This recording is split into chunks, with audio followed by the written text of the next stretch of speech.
Hello and welcome to today's presentation on the journey of reconciliation, presented by the National Abolition Hall of Fame and Museum, whose mission is to honor anti-slavery abolitionists, their work to end slavery and the legacy of that struggle, and strives to complete the second and ongoing abolition, the moral conviction to end racism. The journey of reconciliation was a landmark civil rights protest that took place in 1947 in the United States. It was a precursor to the better-known freedom rides of the 1960s and played a pivotal role in the early civil rights movement. The journey of reconciliation was organized by the Congress of Racial Equality, CORE, one of the first organizations in the United States dedicated to nonviolent direct action in the struggle for civil rights. The idea behind the journey of reconciliation was to challenge segregation laws in the southern United States by having an interracial group of activists ride together on buses and trains through Virginia, North Carolina, Tennessee, and Kentucky. The organizers hoped that the journey would inspire similar protest and push for changes in the segregation laws. The journey began on April 9th when 16 men, 8 white and 8 black, set out from Washington, D.C. on Greyhound buses headed for Chapel Hill, North Carolina. This was meant to challenge southern states and see if they stopped them from riding the bus as black and white men together. The journey was not without controversy. Some civil rights leaders at the time, including prominent NAACP leaders, opposed the journey, fearing that it would provoke violent backlash and harm the broader civil rights movement. These concerns were not unfounded, as the journey did in fact provoke violent reactions from some communities in the South. The group was met with hostility and violence from both police and civilians in the communities they passed through. The men were often beaten and arrested by police, and some were even sentenced to hard labor on chain gangs. However, despite the violence and hostility they faced, the activists persisted in their mission. They continued to ride buses and trains together, testing segregation laws and challenging the status quo. Their efforts brought national attention to the issue of segregation and racial discrimination in the South, and inspired other activists to join the fight for civil rights. Therefore, the journey had a lasting impact on the civil rights movement.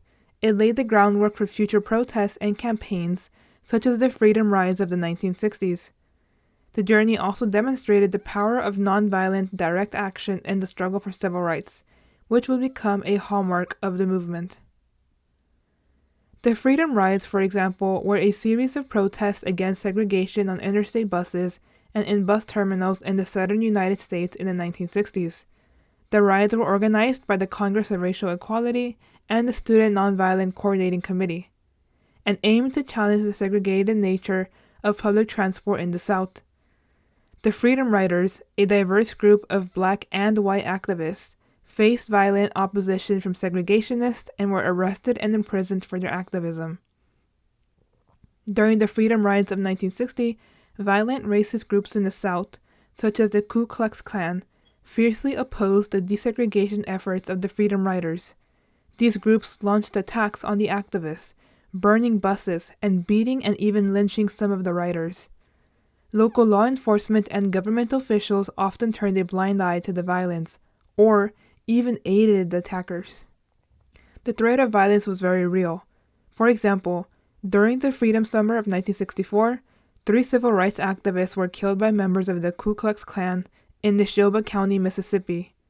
James Chaney, a black CORE organizer, and Michael Schooner and Andrew Goodman, 2 white Jewish volunteers from the Congress of Racial Equality, were investigating the burning of a black church when they were stopped by the police and handed over to the Klan. The 3 were beaten and shot, and their bodies were buried in the earthen dam. The brutal murders of Chaney, Schwerner, and Goodman shocked the nation and led to a massive FBI investigation, as well as renewed the national attention to the struggle for civil rights in the South. The tragic deaths of these 3 activists highlighted the extreme violence and hatred that civil rights activists faced during the movement, and the sacrifices made by those who fought for equal rights in the United States. In conclusion, the journey of reconciliation was a pivotal moment in the early civil rights movement. It was a bold challenge to segregation laws in the southern United States and a demonstration of the power of nonviolent direct action. The journey laid the groundwork for future protests and campaigns and helped to inspire a generation of activists fighting for civil rights in the United States. Thank you for attending today's presentation. Please help us by completing a brief survey at the link on your screen and also in the video description. Your feedback will help NAHOF receive funding and help plan future projects. Additionally, please contact NAHOF with any questions or comments, or if you're interested in learning more about the organization. Don't forget to follow us on social media, and we hope to see you at our next presentation. Thank you.